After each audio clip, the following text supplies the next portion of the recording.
Welcome to the Damascus Road podcast. On the road to Damascus, Paul had a radical encounter with Jesus and his life was changed forever. That is what we hope and pray for here. Now, on to this week's episode. I like rockets. I just think they're neat. Growing up, I loved making and launching model rockets. Just as the Apollo missions to the moon were numbered, whenever I made a rocket, I named and numbered it too.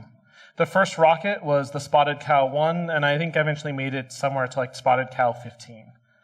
In high school, my physics teacher had copies of Popular Science in the classroom, and reading those and articles about rockets and jets and all those things helped inspire me to choose aerospace engineering as my major so that I could be a rocket scientist.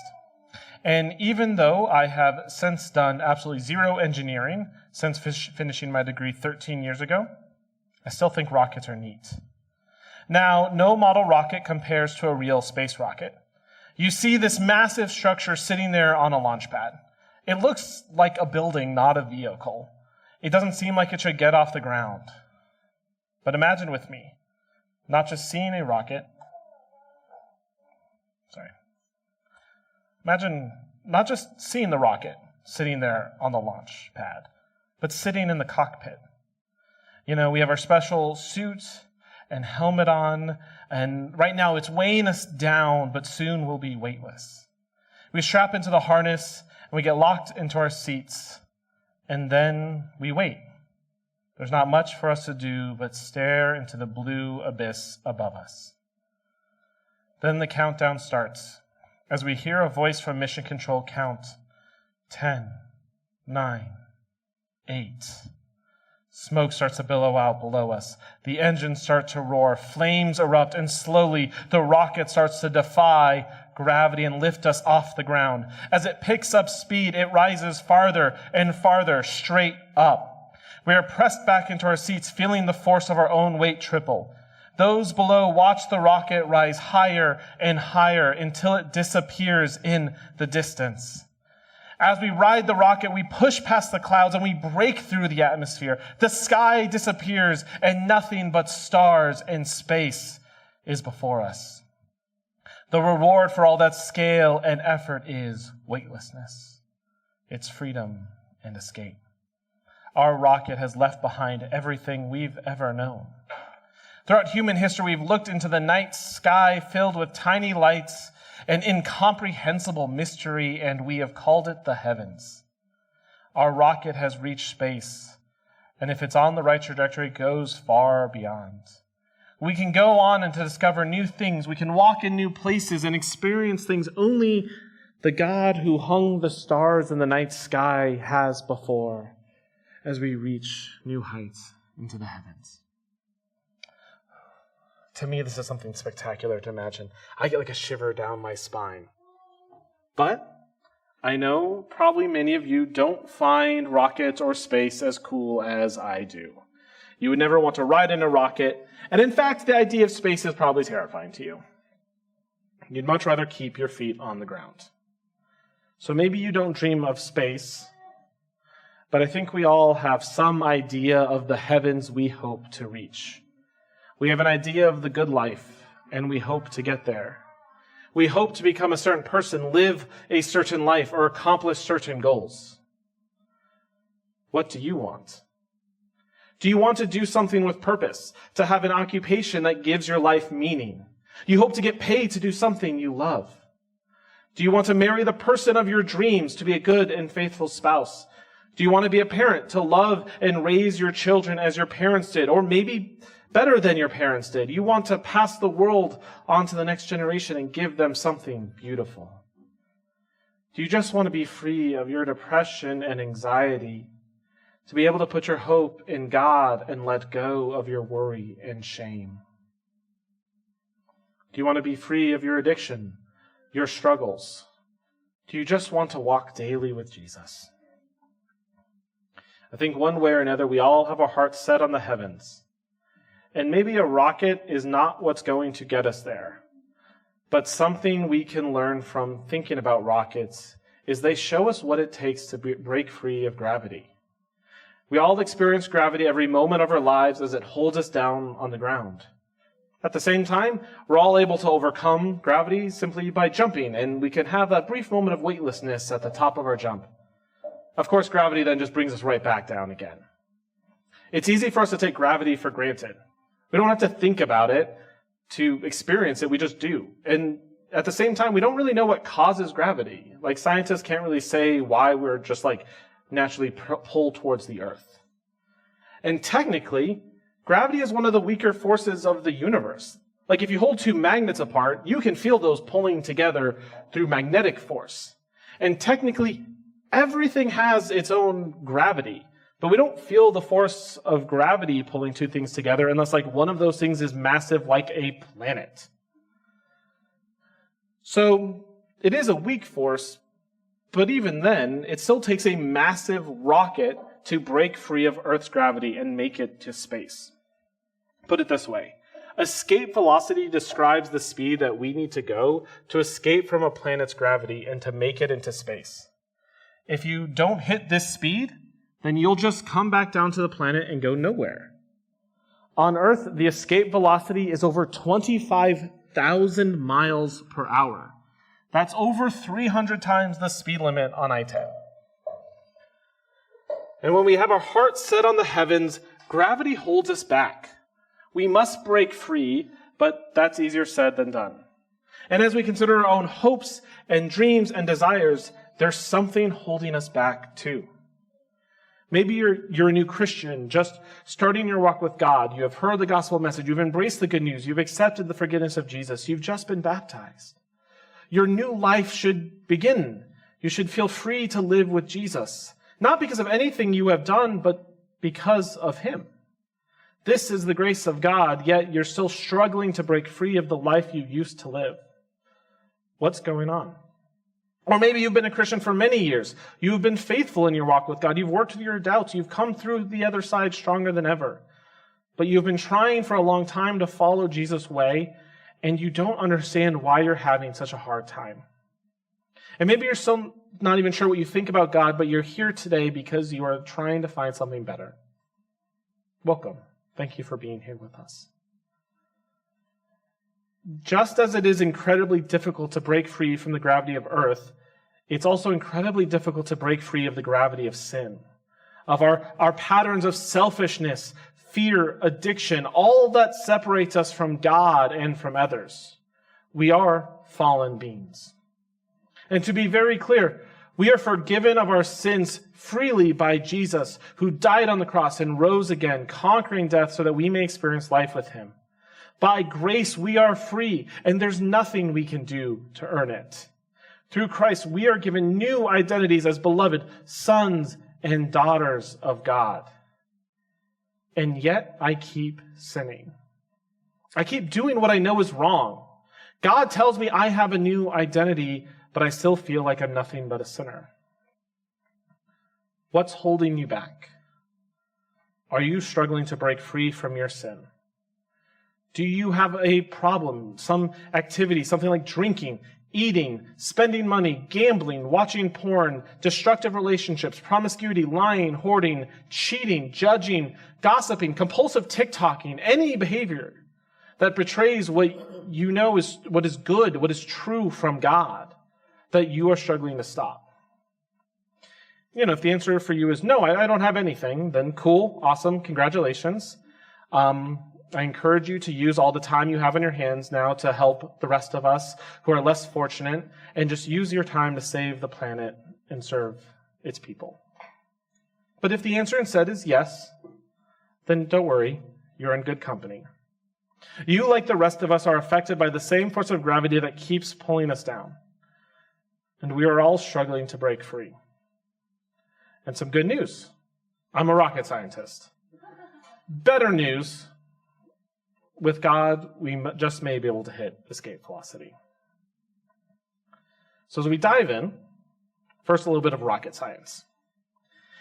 As we can see, it takes a tremendous amount of energy for a rocket to get to space, which means a ton of fuel. And then as you keep adding more fuel to the rocket, that now means you need more rocket to hold all that fuel, which now means a lot more weight. So now you need to add more fuel to account for all that extra weight. And you kind of just get stuck in this like loop where you keep adding more fuel to account for like the extra rocket, and then you have to add more rocket to account for the extra fuel, and it just kind of keeps going on and on and on. Eventually you will hit a point where like all of that balances out. But now that leaves us another problem. The rocket is just simply too big now.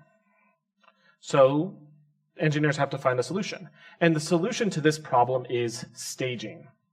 Basically, a rocket is built into different stages that each have their own engine and fuel. And when that fuel runs out, the stage breaks free and falls back to Earth, leaving a smaller rocket, which now requires less fuel and less energy to keep going.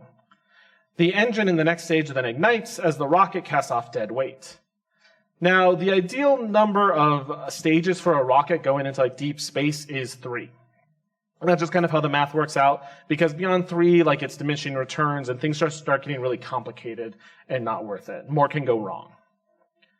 Now, the reason I'm explaining this is because just as it takes 3 stages for a rocket to break free of Earth's gravity, I have 3 stages for us to follow for breaking free of sin.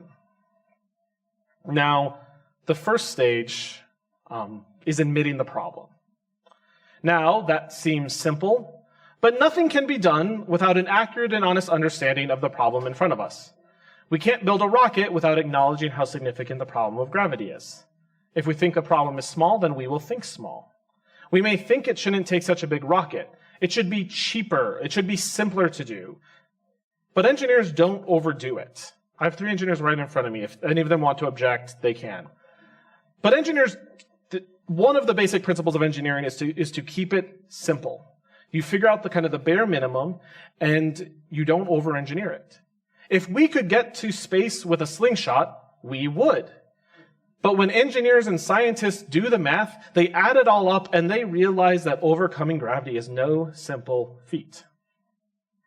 And just as we are all bound by the law of gravity, we are all bound by sin. So we need to start by admitting the problem. We have to live in reality, not in what we think should be true or what we wish was true. So what is true? Well, it simply is, as Paul writes in Romans, for everyone has sinned. We all fall short of God's glorious standard. We have all sinned. There's no exception. None of us can defy this gravity. But sin is also one of those terms that we can throw around a lot in church, and maybe we're not all clear on exactly what that means. So just as NASA needed to understand gravity before it built the Saturn V rocket that went to the moon, we need to understand what exactly sin is.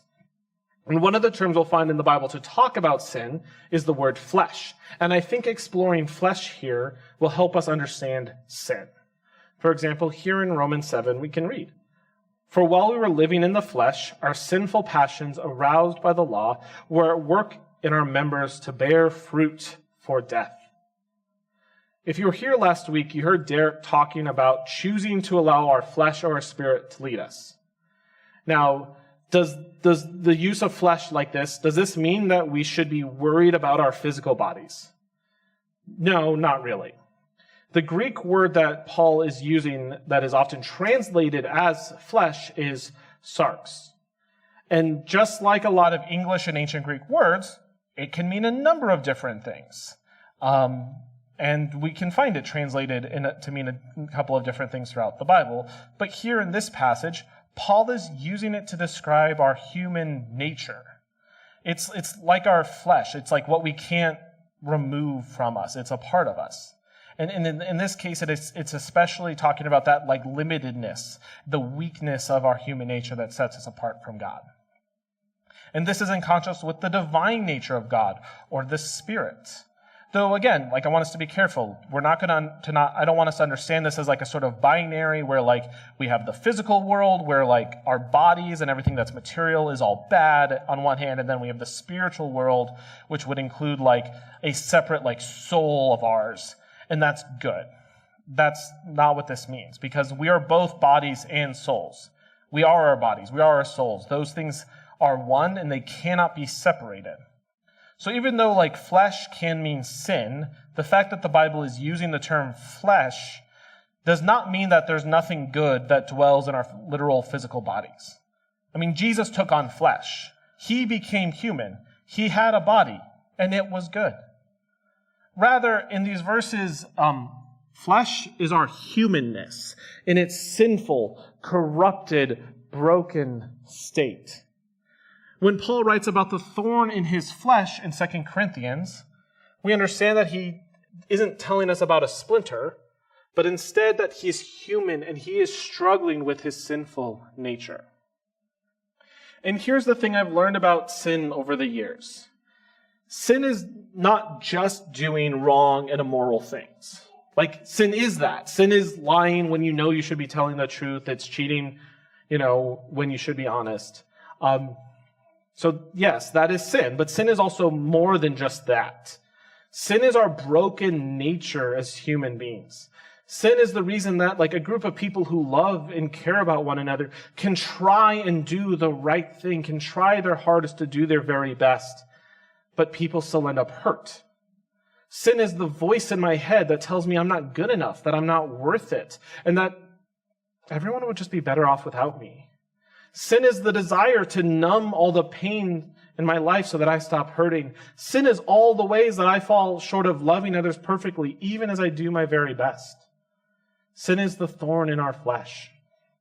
And Derek talked a bit about our flesh last week, and I like how he put it. Our flesh isn't asking us to do something obviously evil.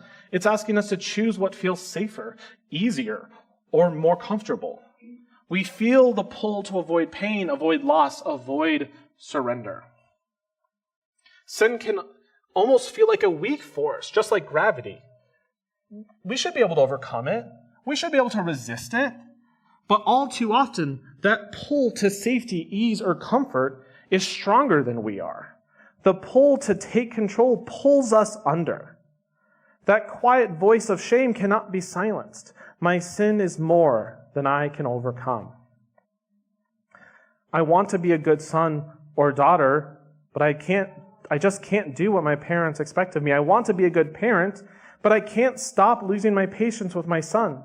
I want to be a good spouse, but I can't stop resenting my husband or wife when they don't do what I want. I want to be faithful, but I can't stop watching porn. I want to be a good friend, but I just can't seem to be present and reliable. I want to be a good boss, but I can't stop getting angry at my employees. I want to be a good employee, but I can't stop losing my temper with the customers.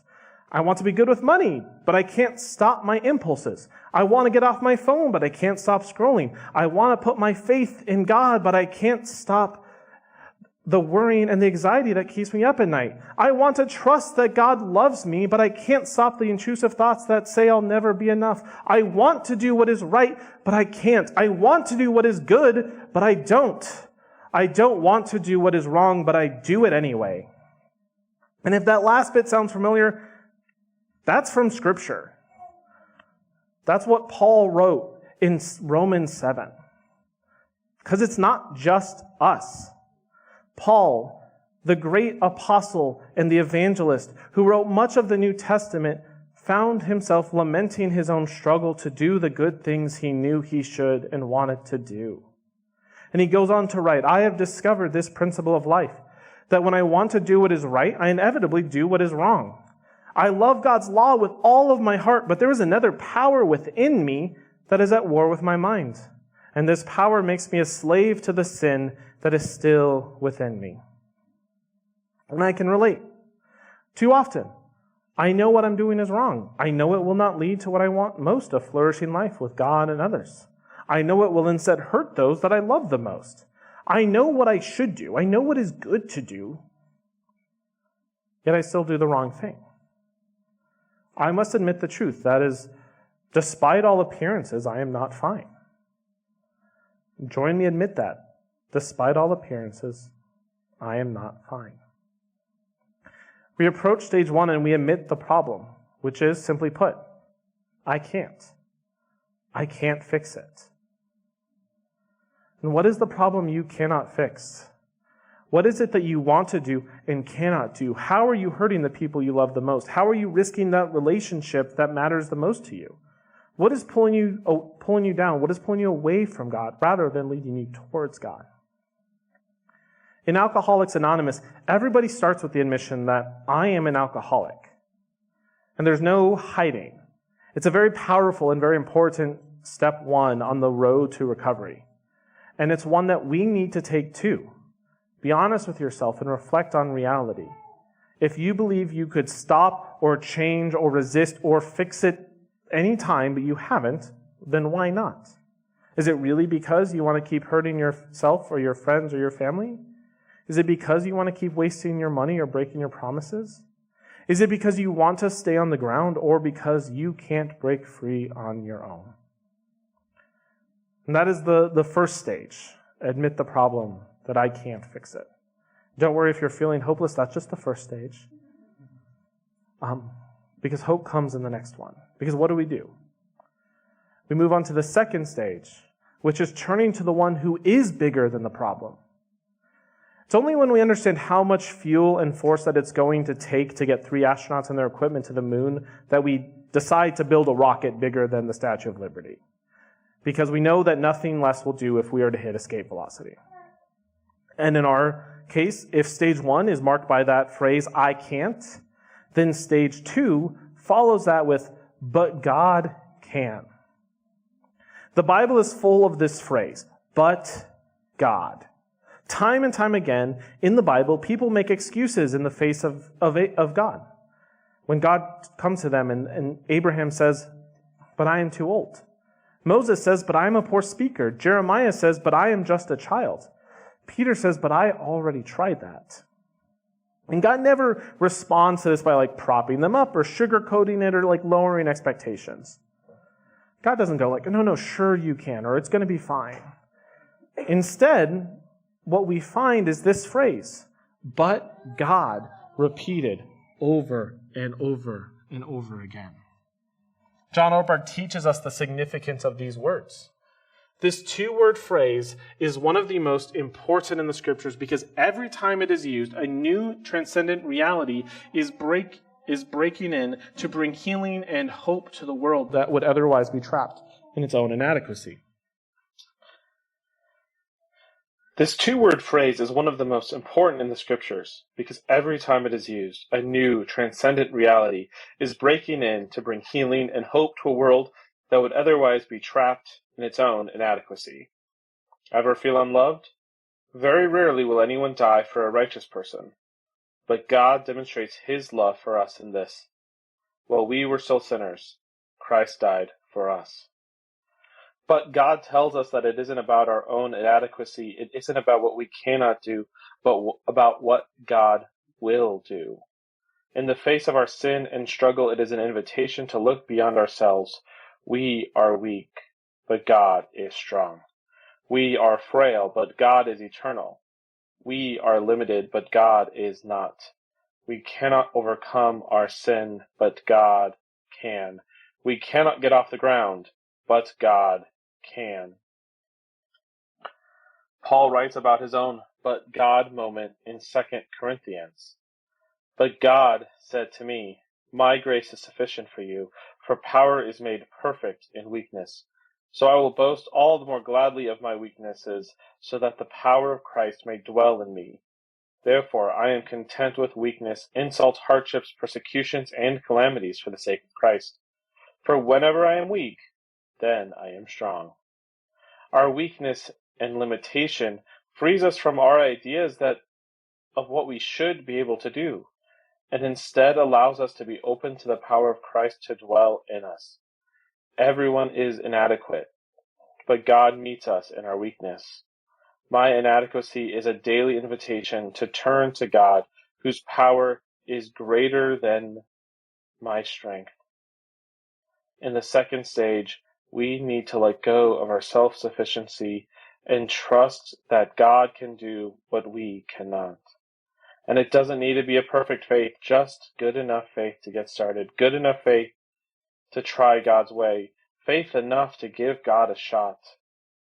Abraham didn't have perfect faith that God would give him a child and heir of his own. Instead, he had enough faith to follow God to a new land. And in addition to his good enough faith, he also had his backup plans to God's promise. He had his nephew Lot, who he brought along with him, even though God told him to leave his family behind. He had a servant Eleazar that he named his heir. He had Ishmael, the son that Abraham had with his wife's servant instead of Sarah. Abraham did not have perfect faith, but he had faith enough to follow God, backup plans and all. The Bible is full of stories of good enough faith that God could do what God says he will do. We see that faith is a process, not a pronouncement. We go on a journey to deepen faith, but we don't begin there. In the second stage, we begin this journey and we turn to the one who is bigger than the problem, and we open ourselves to the possibility that we cannot, but God can. And that's what the second stage is. We begin that journey, and we turn to the one who is bigger than the problem, and we open ourselves up to the possibility that, well, we cannot, but God can. And that brings us to the third stage, letting go and letting God. It isn't the astronauts who get us to space. It's the massive rocket behind them. The astronauts must sit there and let it take them. This third stage is the stage of surrender, of letting go of our way and of accepting God's way. Jesus demonstrates what this looks like when he heals a man in John 5. One of the men lying there had been sick for 38 years. When Jesus saw him and knew he had been ill for a long time, he asked him, "Would you like to get well?" "I can't, sir," the sick man said, "for I have no one to put me into the pool when the water bubbles up. Someone else always gets there ahead of me." Jesus told him, "Stand up, pick up your mat, and walk." Instantly the man was healed. He rolled up his sleeping mat and began walking. Jesus asked this man, "Do you want to get well? Do you see the problem? Will you turn to me? Do you even want to break free of what is holding you down?" He took him through the first and second stages, but the man doesn't answer yes or no. He answers, "I can't get into the pool," because he didn't have help. But Jesus' response to this is curious. Jesus doesn't offer to help the man. Instead, Jesus tells the man to do something that seemed impossible. Stand up, pick up your mat, and walk. And what if the man said no? What if he said, "I can't"? What if he said, no, that's not how it's done. I must get into this pool to be healed. Won't you help me do it my way? But he doesn't say any of those things. Instead, he does what Jesus says. He tries to do the impossible thing Jesus told him to do. He stands up, he picks up his mat, and walks away. He follows Jesus with good enough faith that maybe he can do what Jesus told him to do. And then he doesn't. Jesus demonstrates through this healing that God doesn't offer us help. God asks for our surrender. We may ask God to help us do it our way. God, help me to try harder. God, help me to resist more. God, help me to do it my way. But God, don't ask me to give something up. Don't ask me to confess my sin to someone else. Don't ask me to forgive them. Don't ask me to admit my weakness. Don't ask me to reveal my shame. Don't ask me to be humble. Don't ask me to step into the light. Don't let it hurt. Don't let it be too hard. God, just help me, but help me do it my way. But God just says, pick up your mat and walk. We must surrender to God. We don't just recognize that I can't, but God can. We also then need to decide, I think I'll let him. We give up our way and we let God lead us. It isn't the only way to this is the only way to break free of the gravity of sin. It will be painful. It will be costly. It'll be worth it. A wise man once reflected on his life and observed, every decision that I've ever made in my entire life has been wrong. My life is the complete opposite of everything I want it to be. Every instinct I have in every aspect of life, be it something to wear, something to eat, it's all been wrong. And so in response, he committed to doing the opposite of his instincts at every turn. This man was a prophet of the 1990s, George Costanza from Seinfeld. But what may have been meant as a joke in a sitcom is real wisdom for us. because it's our way that got us to where we are right now. Our way hasn't been working. Our way says that we can make it work if we just try harder, that we don't have to confess our sin. We don't have to confront our shame. We can hide. We can keep going. We can keep doing it our way. And Jesus' teaching, though, often goes against human instinct. He often challenges what we want to do. Jesus' way is often to do the opposite of what we want to do. If you want to be exalted, humble yourself. If you feel like being judgmental, don't judge, and then you will not be judged either. If you want to be great, be a servant. If you want to live, die to yourself. If you want to be fulfilled, deny yourself. If you want to be truly rich, then give. If you want credit for something, keep it a secret. If you want to take revenge, forgive. If you want strength, acknowledge your weakness. If you have sin to hide, confess it. If you want to quit praying, persevere and keep praying anyway. If you want to be free, surrender. It isn't a matter of trying harder, but trying softer. Do the opposite. I can't. God can. I think I'll let him. And commit to this fully. Follow through. Consider this question. 3 frogs are sitting on a log. One of them makes a decision to jump off. How many frogs remain on the log? Oh, the crank, there's 3 frogs on the log. Because making a decision to jump is not the same as jumping. Making a decision to surrender will only ever be a decision in our mind unless it gets lived out in our actions. How many times do we wonder why our lives don't look like Jesus, but we have never actually done the things he teaches us to do? We cannot negotiate with God to keep some control. I'll try it your way, God, but if it doesn't work right away, then I'm going back to mine. Surrender doesn't depend on the results or the timing we expect. Instead, we must see it through. We must trust God as Paul did when he wrote about the thorn in his flesh. 3 different times I begged the Lord to take it away. Each time he said, my grace is all you need. My power works best in weakness. God says no. Paul still chooses surrender. And then he asks again. And God says no. He chooses to trust God's grace and power over his own. Again and again.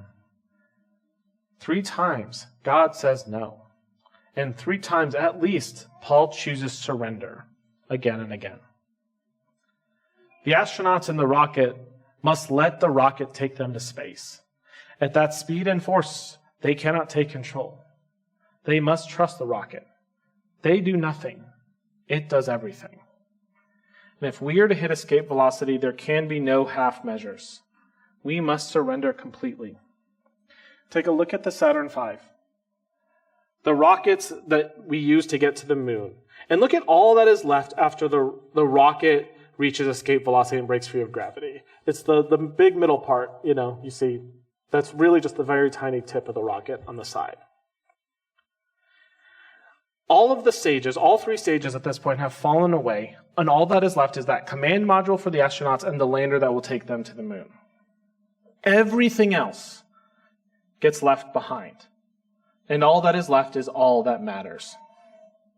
And when we allow God to take us through the 3 stages, we will find that we have left a lot behind as well. When we give our lives to God and surrender, God demands all of us, no less and no more. As we break free, we will leave behind our anger, our addiction, our envy, our sloth, our gluttony, our fear, and our backup plans. All of it gets left behind, but all that is left is all that matters. It is our full self, free to live a life of purpose, free to love others without a fear of pain, free to parent with grace, free to experience life with God, with flourishing, peace, and wholeness. We will find that there is not less of us, but more, as we are free to be all who God has made us to be. These are the stages as we break free from the gravity of sin. Admitting the problem, turning to the one who is bigger than the problem, and letting go and letting God. And if you can't remember that, just remember this. I can't. God can. I think I'll let him. Hitting escape velocity will be painful. It will be costly. It'll be worth it. I invite us all to work through these 3 stages. And here are 3 practical steps that you can take now So first, as you work through the first stage, name the place of powerlessness in your life. This is the one thing that we have the power to do. Take time, reflect. What is out of your control? What have you had no power to resist? Recall an area of your life that reminds, or an area of your brokenness that reminds you of your inadequacy. Let go of any idea of what you should be able to do or should be able to manage. Let go of that. Consider reality. Be honest. And there's no shame in this. We are all sinners. We all have fallen short in the face of this gravity of sin. We all have been forgiven through the grace of God. So be honest, what have you been utterly unable to change? The first step is not to fix it or solve it or manage it or minimize it or to claim victory over it. It's simply to name it. Write it down even. And then as you enter the second stage, invite God's presence. Don't just name your powerlessness and brokenness, but invite God to be present with you and to restore you to wholeness. Say a prayer and invite God into your brokenness. Pray, "Be with me, Lord."